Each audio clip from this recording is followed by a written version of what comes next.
TV.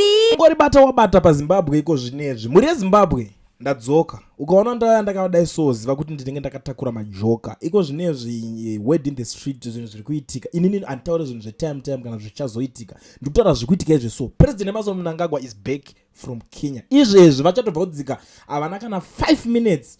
Vadzika pa airport enda vasati vatobuda pa airport pacho iko zvinezvi but ndikuda kuti team rere rakutomhanya kuti ase kuti vatotopinda mumotorcade mavo kuti vakwanise kunonanga kudeni kwavo vanga vafambira musangano yavo yekukenya vanozokwanisa kubata time yekuti vazenge vachinoattenda meeting kana conference ingachifanira kunge ichino vachiattenda kubulawayo iyo inova yazoattendwa na VP Chiwenga vakapa speech yanga ichinzanzi speech yo yanga supposed kunge ichitaurwa na president Mnangagwa saka VP ndiye azotaura because ndiye acting president nyaya dzinedza kungotaurwa but that speech iri kutenderera zvakanyanya and that speech iri kunyanya kufarirwa zvakanyanya zvinova izvo zvinhu zviri kukonzeresa team rese vanozvita ma intelligent team yese inenge yakakomberedza Mnangagwa kuti itange kurohwa nehana but iyo haisiyo nyaya hombe iripo. Nyaya hombe iri panapa ndeyekuti pane chimwe chijoka chakandwa gore rineri gore remajoka tingati chiko tomati madosieri tomati machiko because the situation yakaipa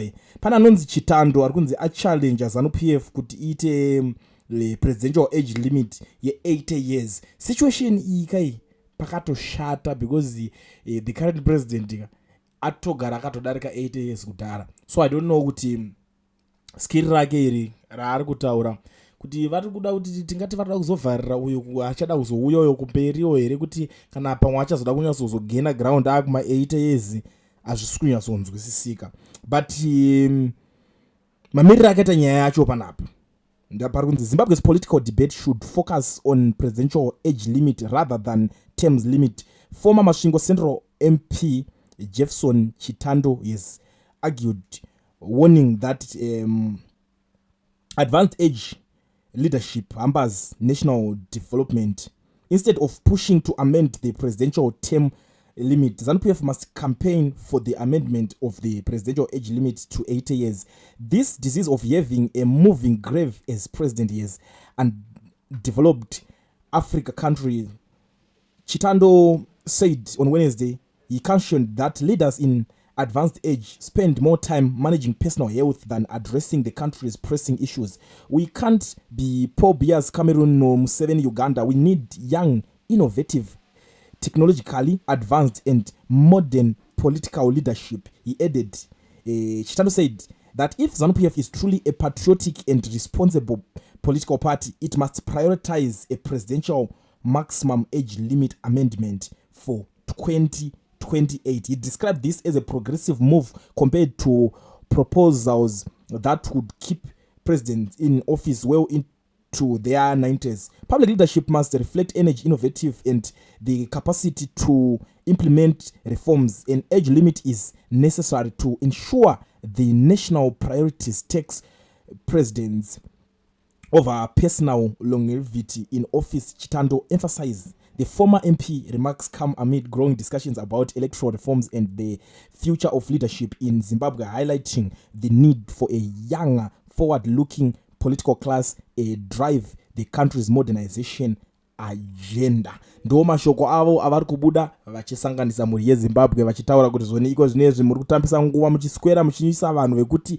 utano hwaushoma vachafokasa nekuda kurwi kana kutarisa business renyika or anything chine chekuita nenyika vakungofokasa nekuda kutarisa zvinhu zvine chekuita nezvekudya kwavo nezvemabusinesses or whatever utano chete kuti iye ararama here because akungoti iye ndiasevwe zvegore riya zvamugabe zvokuti padiki padiki Singapore padiki kwakadai so angoenda achimhanyirira zveutano hwake. So ndiri papo pane imwe nyaya futi iri kutenderera, nyaya iri kupisa mastreets yandiri kuona futi yandiri kutarisa kuti iyi nyaya inogona kutemesa Mnangagwa musoro, anogona kutorara nebhutsu futi akawanzwa nyaya iyoyi iri kuitika yekuti zoni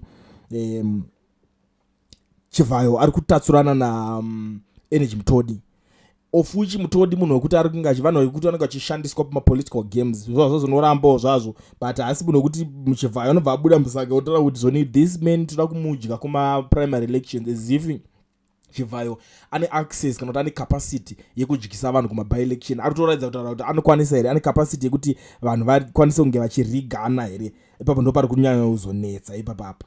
So vasati vatambira chigaro chavo, vasati vadzoserwa chigaro chavo, pane imwe nyaya iri kupisa futi panapa iri kunzi zvoni vanhu veZimbabwe matokangana. So this 35 million bridge commissioned by the president a few years ago, Mnangagwa knows he can get away with anything. People only complain on social media and soon forget. If we don't act, Zvigananda will keep looting. Zanupf is no longer a revolutionary party. It has been hijacked by Weekend Chivayo and his friends. Ndo imwe iri kutaurika panapa kuti saka kana mukada kungovasiya chete vachiramba vachienderera panogona kuramba pachingonetsa. Ende zvoni pari kunetsanwa mahwani anatemba muleswa vanga vaswera vachingoitawo zvavo zvekupfekedzana madrezi. It's like VP Chiwenga speech yake, it was good. I think for now that's all zvakakosha zvandinokwanisa kuti tinge tichingokwanisa kunge tichigoverana. Tosangana pa the next one riri kuteera. Kulian TV Team VAT asi vanhu vachishamsika. Kulian TV haichadzika, saka subscribe wozolaika, uchawana zvisapana chichazosha. Everybody say Kulian yeah.